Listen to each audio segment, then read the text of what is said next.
Well, these are the masks that have the boning in them here. Sorry about the finger. The boning is here. Goes up under the chin. And of course it has the nose wire here. And then the straps that you can go up over your head. You can put the top strap up top of your head. You can put it over your ears. You can put it under your ears if you have hearing aids. That's my mask. I have a couple more in the balloon, and then one in this real pretty flower, and this donuts, and American flags. Now I haven't gotten pictures of them yet, so I need to get those done this afternoon so I can get them up on the shop. That's crazy. And I still have more to finish. I think I have about 15 more with the boning in them. Boning is hard. And why is it hard? You have to extend the mask a little this way and this way. You have to create a French seam for the boning, which that's no problem. But then you have to make sure your boning stays out of the way of the stitching. That's the problem. They give you a size to cut, and I found it was just a little bit too long because it did interfere with the stitching. So, you know. But I like it because it doesn't come up against your mouth as you're talking. My husband, since he teaches at the university, he really needs something that's not going to come up. And you know, if you're talking while you have a mask on, lots of times it'll ride down or ride up. So you constantly have to fiddle with it. So, yeah. Now, finally got the Ollies in here. And these are the Karen Jumbos in Sunburnt Dogwood. And look at those colors. Now what I'm planning to do with this is to do a Tunisian blanket on the bias. One of the things when you're working with Tunisian is when you use a variegated that's not a real bright, well, I've used bright variegated too, but when they're a little more subtle like this, they create such a beautiful pattern. And I wound up getting 4 of those. And those at my store were $3.99 this time. Now that very first time I got a bunch of them, they were $1.99 in my store. And then, like I said, when I went to State College, they were $3.99. So I think I lucked out on that first grouping that I did a couple last month, I think, or something like that, or the month before. I think I lucked out because I think what happened there was somebody mismarked them. So I got them a little cheaper in my store. I really think that's what happened. This morning I ran over to the church. And I went woundy wound. I ran over to the church to finish up in there that things that I were doing. And I will insert a picture here.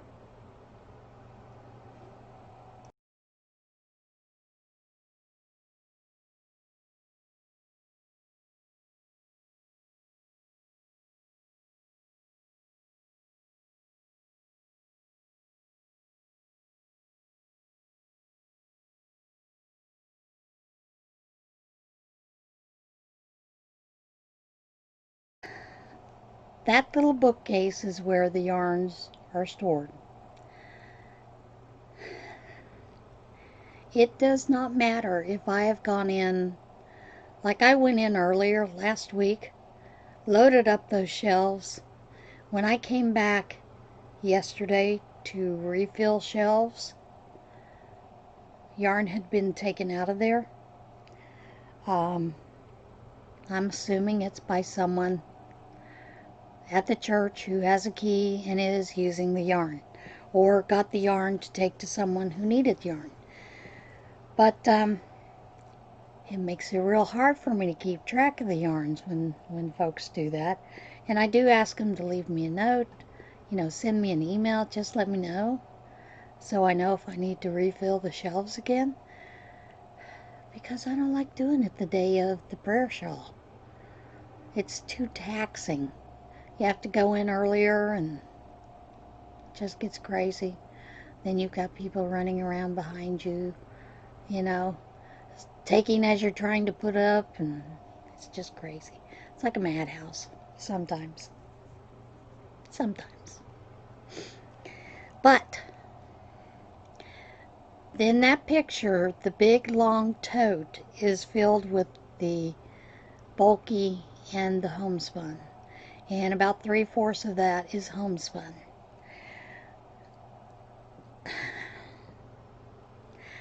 I'm going to put it this way. I don't mind knitting with homespun because you can feel the stitches and you count as you go, whatever.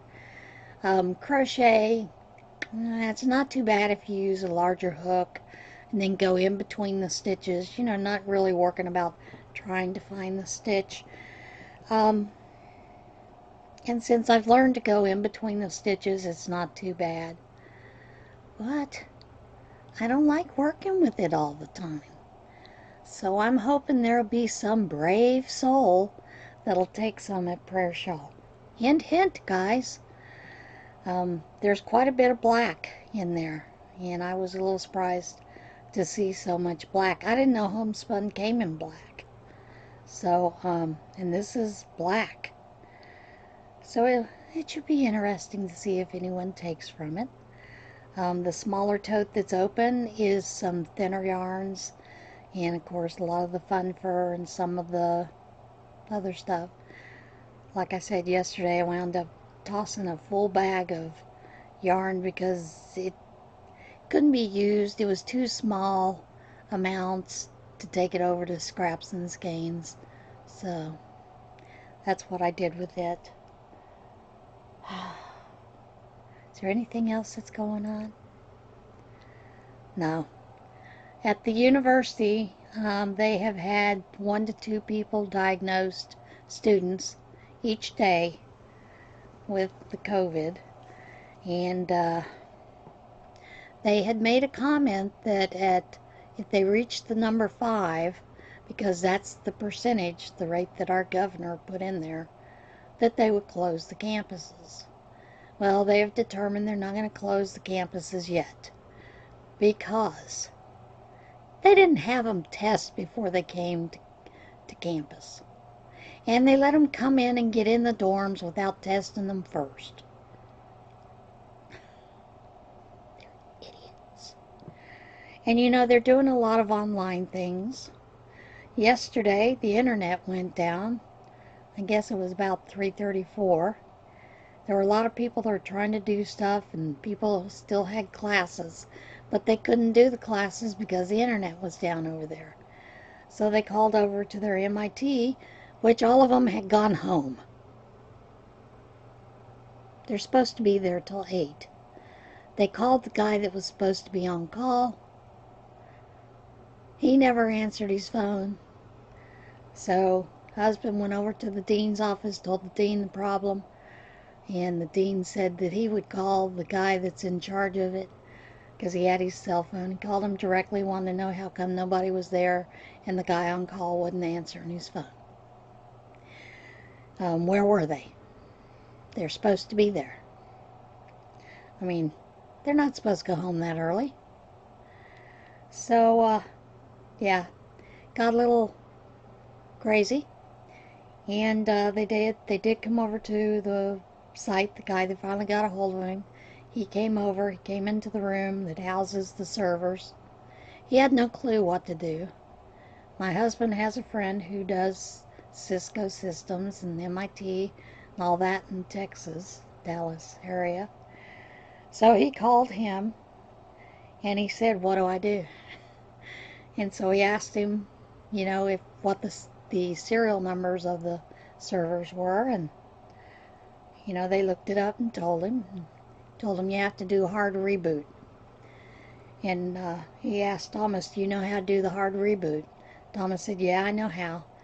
He asked the kid if he knew how to do the hard reboot, which he's only got a bachelor's in computers.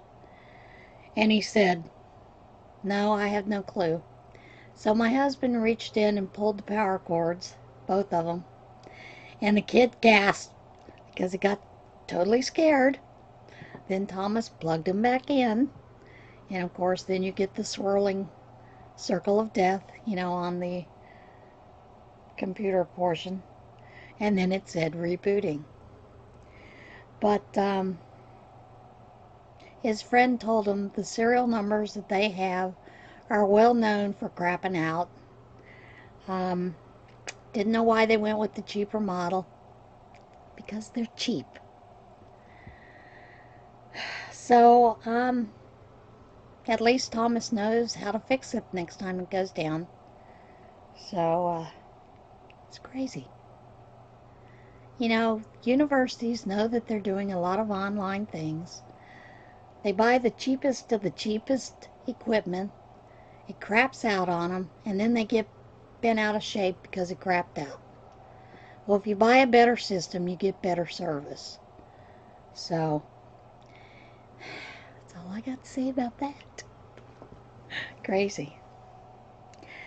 I don't know if any of you watched the RNC convention last night, but Mrs. Dorn's speech was one of the most powerful ones I've ever seen.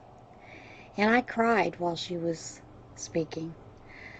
I cannot imagine what it was like for her grandson to be watching live on Facebook the rioting and the looting there, and then realizing that it was his grandfather lying on the ground he saw dying.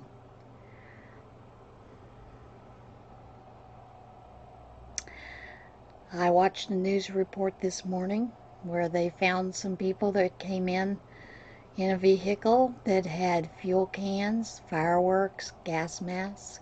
So they arrested them in Kenosha. Good for you. You need to do more of that. And I'm sorry, if you see someone with a gas mask that's a peaceful rioter, peaceful protester, no, they're not peaceful, they're there to riot. Just arrest them. Let God sort it out in the end. I am a lot like Tucker Carlson. When you have people who have to take to their own measures to guard their property, to keep it from being burned down by idiots, that's sad. And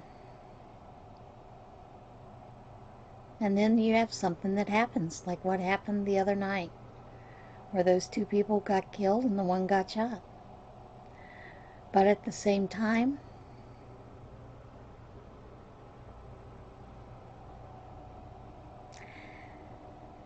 it's just crazy. If police aren't answering the calls and aren't there stopping what's going on, we're just going to see more of it. And that's sad. I was listening to the thing about the professional basketball, baseball, NFL. They're walking off until they see justice. That'll be a couple of years. Takes that long to go to court. And I'm thinking, good. Take away their money. Put it into local neighborhoods. NFL, NBA, WNBA, all of you, take your money and put it in your neighborhoods and build them up and make them the way you want them to be. Quit paying those players millions of dollars. And I'm not going to boo-hoo for these players who make millions and live in white neighborhoods because they won't live in the hood where they came from. They don't do anything to help. So take your money while you're not working and you're not playing. Build up those neighborhoods you came from. Make a change. Just make a change. You know? And I sit here and I think if these looters and rioters would just change their mindset and build up those neighborhoods, fix them up, make them a better place, you might not see all this crap that's going on. But then at the same time, they make martyrs out of criminals. That's all I got to say. All of them. Left and right.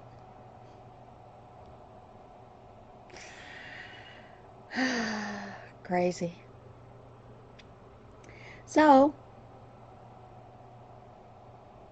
I think that they need to do something better with their time. If they're not going to play ball,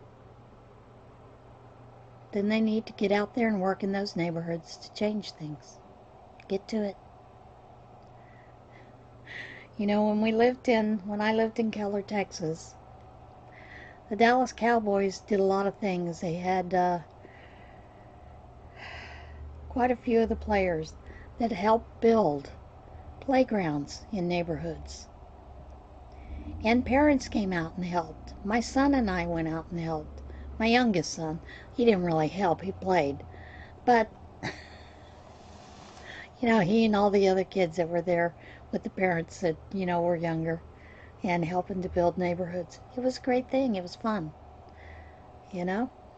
So, I'd like to see more of those players put their money where their mouth is. And instead of saying we won't work till there's justice, you need to change your motto. We all know what you mean. We won't change until there's a lynching, because that's what you're looking for. You don't want justice to work. Justice is slow. It is very slow, because the courts are filled to the brim with all these criminals and crimes they commit.